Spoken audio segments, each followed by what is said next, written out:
Look at all these pretty little Hello leprechauns. You may feel like these cabbages right now. However, hopefully you'll feel like these leeks soon. There has never been a day where I have not felt blessed to being able to spend all day on a farm, particularly an organic farm.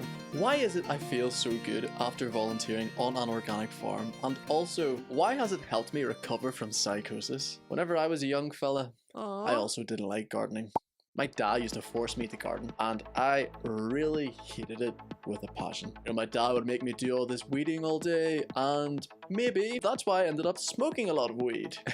Hey, which unfortunately led to my psychosis.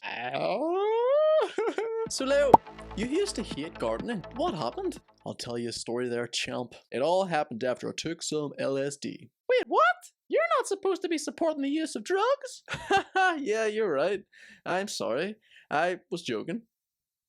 No, seriously, it all started whenever I spent more time outside. And that leads me to my first reason why I believe gardening has helped me with my psychosis recovery. What do all farms have in common? Go on, the one thing they have in common. Let me see. They're not run by the mafia all the time. They don't all grow drugs all the time. Aha! They're all outside! And yeah! Whenever you spend more time outside, studies suggest that you are in fact happier. Why is this? There is a plethora of reasons that this could be. One of them is the amount of vitamin D that you're getting. Andrew Huberman suggests that the more vitamin D that you get on your skin, the more happier you will be. Why? Because we are animals and we were made to be outside in the nature, because we are nature. Another reason why it's beneficial for you is it's kind of like meditating. Now this depends on the farm you are at. If you are dealing with baby cows coming out of the womb and being covered in blood, screaming their head off, then that's not really like a meditation. However, particularly whenever you're on an organic farm, which is mainly with the growing of fruit and vegetables, you are surrounded by birds, the bees, and all sorts of little life forms. You see, the difference between an organic farm and a farm that uses chemicals is the farm that uses chemicals, whenever they're putting the chemicals in the ground, they're killing every single life form that is around them. And so you're not going to get anywhere near as many insects, you're not going to get as many birds, you're not going to get as much of a peaceful time. Not as much of a good time. Another reason why it's beneficial is because you're giving birth to so much life. So much creation. What God has done for us. You plant a seed and you watch a tree grow. You plant a seed and you watch a broccoli grow. Or you plant some cabbages and leeks and the leeks work out grand and the cabbages get. Another benefit about being on an organic farm is the no chemicals that you're using. There are studies linking farmers with mental health cases, and it is quite a high statistic. And I believe that this huge spike in mental health cases within farmers is due to chemicals.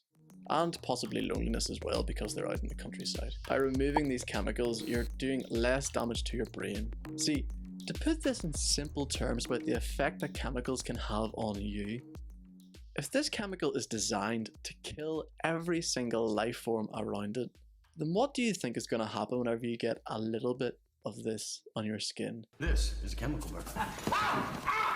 Or if you inhale the fumes of this chemical, it is also going to kill whatever it touches whenever that's on you. And that's why there are so many farmers suing the fertilizer company Roundup due to the effects that it is giving on them.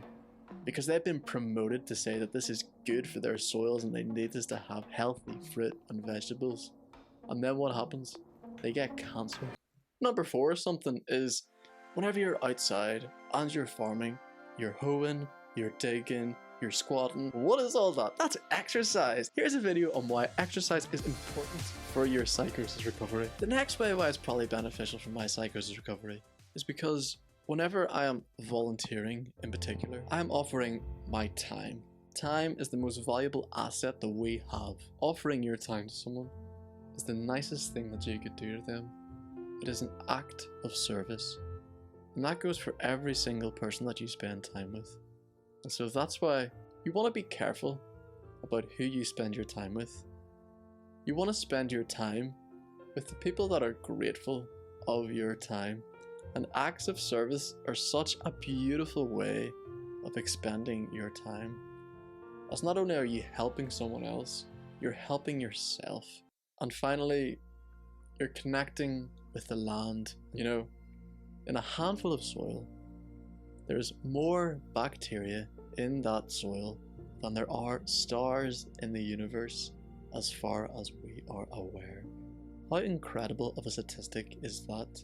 This shows the amount of life that is within the soil. Now, Manchán, a Gaeilgeoir and historian, he says in this podcast, well, let's have a listen to it. When you dig the soil with your hands or even with a shovel, the amount of serotonin that's released inside your own brain is equivalent to a dose of Prozac. The exact equivalent now to science. Because humans have had to survive by touching the soil, by growing things. So it was natural that dopamine and serotonin would be released by doing that. And it did. It saved me from depression. Putting your hands in the soil is just as effective as the most conventional antidepressant Prozac. Now, people think that this is because of the amount of bacteria interacting with your skin, and it brings me such joy and gratitude to be able to work on an organic farm and put my hands in that soil and connect with the earth whenever I want to. Currently, there is a lot of climate anxiety with the amount of news that is going on around. The world is burning! There are famines in humans! There's war in Ukraine! All this terrible things that are happening on the earth. People feel like they can't do anything about it because it's happening on such a large scale. However, the message that the media are sending out is not a healthy message. What you can do is you can act on a small scale. You can participate in your local community. You can volunteer at an organic farm. And you can even simply just plant one tree in your back garden. The possibilities are endless with what we can do to help the environment on a small scale. Focus on that. Do not look at the big picture of how the environment is crumbling around us because of oil companies and the amount of flights, etc, etc, etc. Because that is out of your control. What is in your control is what you can do today. The little changes you can make to improve your life, your community's life, and the earth. God bless you, leprechauns. Here's my How to Battle Psychosis playlist. I think you will like it. Thank you. Slán